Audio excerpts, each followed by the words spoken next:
অসমবাসী ৰাইজে দেখি আছে জুবিনদাৰ মৃত্যু আজিও ৰহস্যজনকেই হৈ আছে। তাৰ মাজতো আমি বিভিন্ন সময়ত বিভিন্ন দাবী উত্থাপন কৰি আহিছোঁ। মই নিজেও জুবিনদাৰ ন্যায় দাবী কৰি 53টাকে দিন কেন্দ্ৰীয় কাৰাগাৰত দিন অতিবাহিত কৰি আহিছোঁ। সিমানখিনিলৈকে আমি যোৱাৰ পাছতো তাৰ পিছতো কেইগৰাকীমান ব্যক্তি, তাৰ মাজত এগৰাকী মহিলা, শিখা শৰ্মা নামৰ যিগৰাকী মহিলা, বহু বিতৰ্কিত এগৰাকী মহিলা, বিভিন্ন সময়ত সামাজিক মাধ্যমত তেখেতে বিভিন্নজন ব্যক্তিক আক্ৰমণৰ লক্ষ্য কৰি লৈ নিজে জনপ্ৰিয় হোৱাৰ আশাত আৰু শেহতীয়াকৈ সেই মহিলাগৰাকীয়ে কি কৰিছে, জুবিনদাৰ মৃত্যু হৈ যোৱাৰ পিছত এজন ব্যক্তিৰ মৃত্যু হোৱাৰ পিছত তেখেতৰ পৰিয়াল কিমান দুখত থাকে বা তেখেতৰ অনুৰাগীসকল কিমান কষ্টত থাকে, তাৰ মাজত যেতিয়া সেই মৃত ব্যক্তিজনৰ চৰিত্ৰক লৈ পেলাই মন্তব্য কৰে, চৰিত্ৰ হনন কৰিবলৈ যায়, ইয়াতকৈ আৰু গৰিহণাৰ বিষয় একো নাথাকে।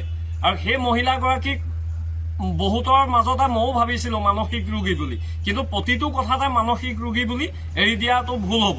আৰু এনেকৈ এৰি আমি আচলতে আগতেই তেওঁৰ ওপৰত বিহিত ব্যৱস্থা ল'ব লাগিছিলে।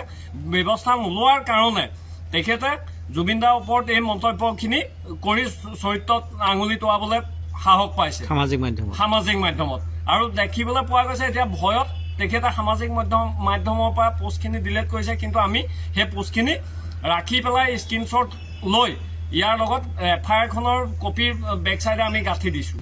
আমি আপিল এটাই কৰিম, তেখেত জুবিনদাৰ প্ৰথম কথা, শিখা শৰ্মাই যাতে দ্বিতীয় দিন জুবিনদাৰ ওপৰত আঙুলি তোৱাবলৈ সাহস নকৰে, সেইখিনি বন্ধ হ'ব লাগিব। আৰক্ষী প্ৰশাসনে বিহিত ব্যৱস্থা লওক বা গণতান্ত্ৰিকভাৱে প্ৰতিবাদ কৰা মানুহক যেনেকৈ NSA লগাই পেলাই বন্ধ কৰি থয়, ঠিক তেনেদৰে এই ব্যক্তিসকলকো জেললৈ প্ৰেৰণ কৰক। এজন মৃত ব্যক্তিৰ চৰিত্ৰ হনন কৰিবলৈ তেখেতক কোনে অধিকাৰ দিলে? আৰু জুবিন গাৰ্গ অকল পৰিয়ালৰ ব্যক্তি নহয়, জুবিন গাৰ্গ হ'ল অসমৰ সকলোজনৰ হিয়াৰ আমঠু। তেনে এজন ব্যক্তিক যেতিয়া চৰিত্ৰ হনন কৰি সামাজিক মাধ্যমত চৰিত্ৰ হনন কৰে, তেতিয়া অকল তেওঁ পৰিয়ালৰ লোকসকল লজ্জিত নহয়, বিশ্বৰ আগত সমগ্ৰ অসমবাসী লজ্জিত হ'ব এই বিষয়টোক লৈ। সেই কথাখিনি সেই মহিলাগৰাকীয়ে বুজি পোৱাটো উচিত।